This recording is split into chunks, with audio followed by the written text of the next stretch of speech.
आजकल कही कही असर धरावेलू आवतनी कही के नया आवेलू हाँ बोला। आजकल कही कही असर धरावेलू आवतनी कही के नया आवेलू। अरे का कहे अब तक भइल बाटे होत नहीं खेबेटे अरे होत नहीं खेबे। आज मत मिले खाती आई होई और भोरे से मीठा मीठा बात होता फिर से बहाना। आज मत मिले खाती आई होई और भोरे से मीठा मीठा बात होता बहुत बहाना जानती हो।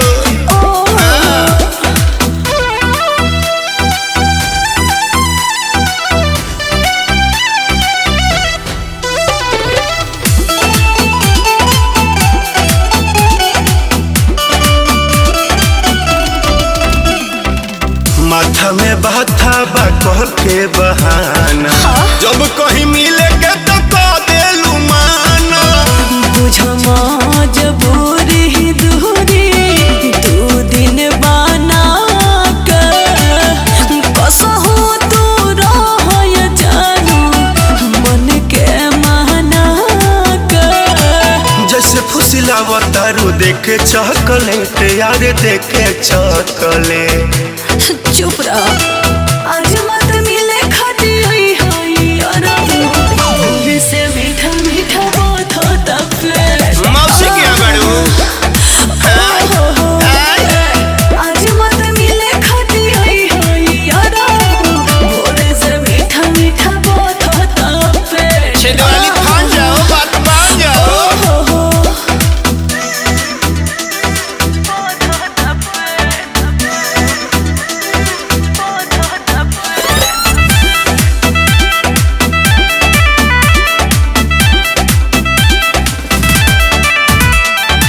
सहे भर सहल नियब न सहाता कैसे बताई बेचैनी बढ़ जाता।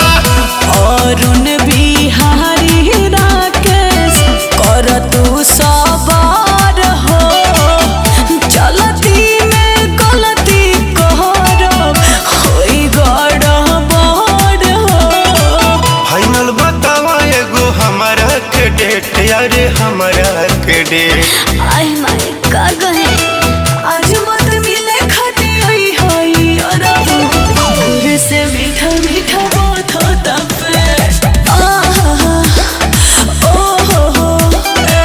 आज मत मिले खाती हुई होई और भोरे से मीठा मीठा बात होता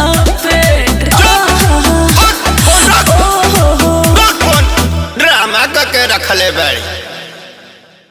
अब तक भइल बाटे होत नहीं खेबेटे अरे होत नहीं खेबे।